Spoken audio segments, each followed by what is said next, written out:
everyone, and welcome to my channel, Budgeting for Future. Today we are doing our budget by paycheck recap or review or update for April 9th through the 22nd.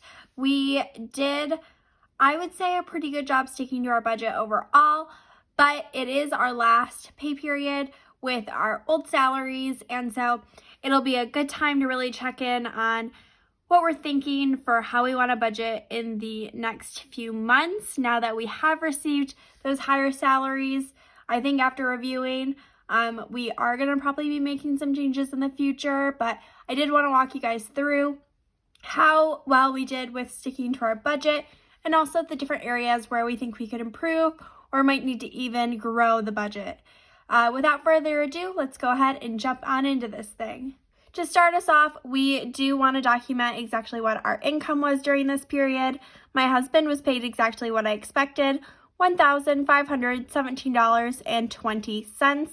Myself, I was a little off on my estimate. I actually received $1,051.65, so just a little bit more there. We did not have any extra income come into our lives, which is probably good. It means we're doing a good job of budgeting exactly what we're expecting. And for our FSA account, our flexible savings account, we were paid $192.31 from that account. In total, we ended up having $2,761.16 to work with over these 2 weeks. The first things that we deducted were our fixed expenses, and these are fixed, so they are typically exactly what we budget them for. Our mortgage, we do typically split over a 4-week period, and so half of that payment is $729.58.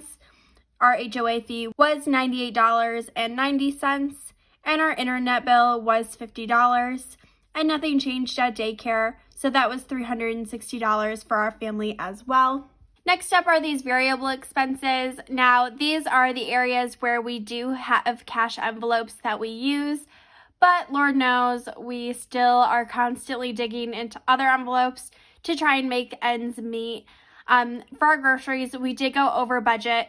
We ended up spending $293.70, and I was actually ordering groceries today, and I was going through it. I filled the whole thing out, picked our groceries. We do a really good job of knowing exactly what we plan to eat and then making sure that we're buying those ingredients.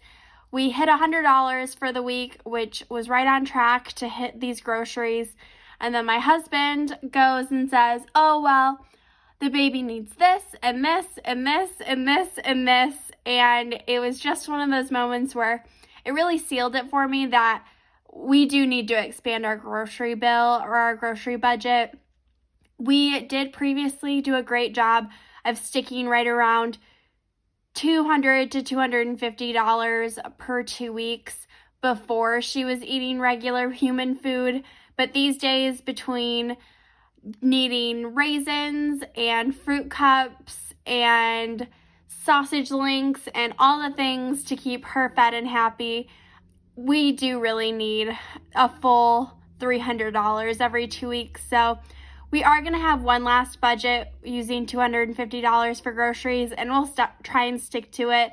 But in the future, we are definitely going to be expanding this to $300 because it's just how much it costs to feed our family, whether it's maybe because of inflation or because our daughter is just, a hungry little girl who needs food. So we have decided to make improvements there. Our gas budget, we came in under budget again. It was $32.77. We normally only need one trip to the gas station every 2 weeks, so we were right on target there. We did come in just under budget for out to eat at $174.73. You'll know that this was the first time we've budgeted this $175. And I do think that's a great number for us to stick to in the future. We did up it by $24 per 2 weeks very recently because we did receive both our merit increases at work, and I also did get promoted within my job. So we decided to expand the budget a little bit there as well. And again, some of that is because when we go out, sometimes our daughter comes with us, but it's also because we're going to the office a little bit more, and we'll typically get lunch when we are in the office. So we do spend a lot of money on food, but they are decisions that we feel really good and very confident about. And so I'm feeling good about sticking to that amount and not increasing it any further.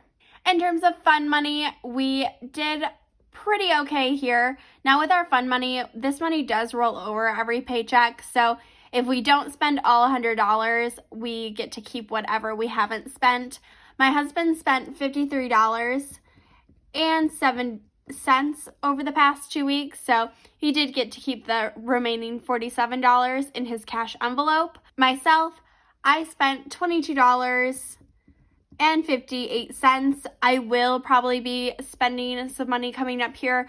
I swear all of my pants are either ripped or don't fit, so I'm thinking I need a little bit of a wardrobe refresh on my bottoms in terms of getting some new pants specifically for when we start working back in the office.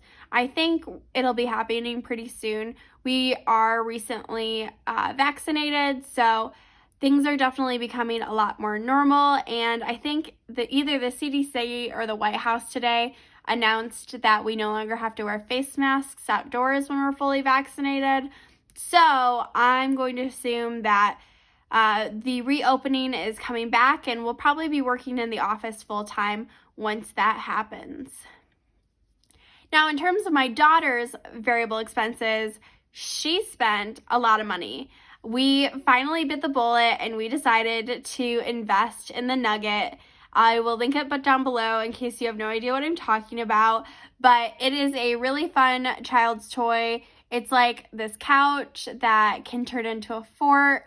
It's all the rage in the mommy blogger community, and it looks so fun. It looks right up her alley. It was a little expensive, but she had a lot of money saved up, and we felt really good about doing that for her. So we did spend $42.74 on that, and also a few miscellaneous objects.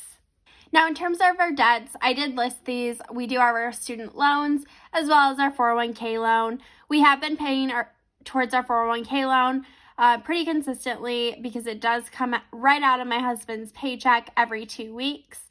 And in terms of my student loans, they're all currently federal student loans, so we don't have to pay on those. But in the future, when those start coming again, we will be budgeting for them, and our budget will probably change quite a bit due to those. For our savings, we did a really great job really focusing on our savings this pay period. We were able to put $40 away for our phones and $30 away for our pets.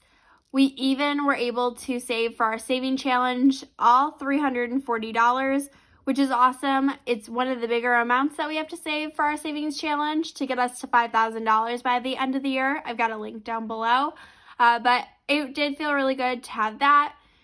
For our school, we did not need to save anything extra, and we did put $15 into our Roth IRA just to get us up to that 14% of income going towards retirement, like we try and do here on our channel. It's one of our 2021 financial goals. If you've seen that video, you'll know what I'm talking about. We also have our Christmas sinking fund, which we were able to put $30 towards, and then another $25 went towards maintenance, another $25 towards vacation, and another $25 towards furniture. And then coming up here, we also had $159.25 left over at the end of the pay period, and we put all that money towards our down payment. We are currently working on purchasing a rental property, and we are trying to really focus on that with any extra income that comes into our life, making sure that we are tucking that way for that investment. And yeah, overall, I feel like we did a really good job. We clearly have some areas that just honestly need to be changed. I've been going back and forth on it for such a long time, and it just really feels right at this point to increase that grocery budget. But I am feeling good about our out to eat and some of our other expenses as well. We do currently have PMI on our mortgage, so private mortgage insurance. So I definitely do want to look into lowering our mortgage payment by getting rid of that. That'll include paying for a house appraisal though. So we are still working on figuring out how exactly we should do that to get the most bang for our buck. And yeah, if you did enjoy this video, please go ahead and give this video a like, and then also consider subscribing to my channel. I would love to have you here, and most people who watch my videos are not subscribed, so like, what are you doing? Come on, join, please. Anyways, have a great rest of your day. Bye.